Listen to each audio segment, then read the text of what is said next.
Hey everyone, welcome to our channel, and in today's video we are going to talk about how to get Cash App Refund 2025 version.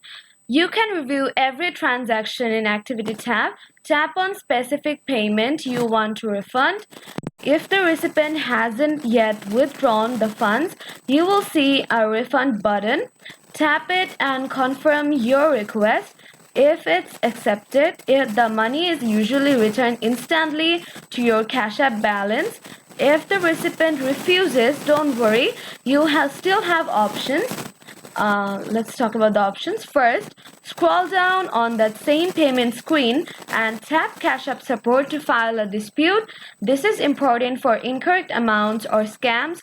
Cash App team will investigate and let you know once they have a resolution.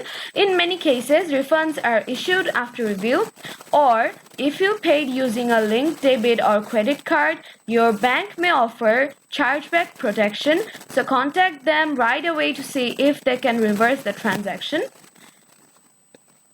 So that's it. I hope it was helpful. So if you found this video helpful, don't forget to like and subscribe and ring the bell before going to get more videos like this and be notified right away after we upload it. Thank you so much for watching. See you in the next video. Till then, take care of yourself.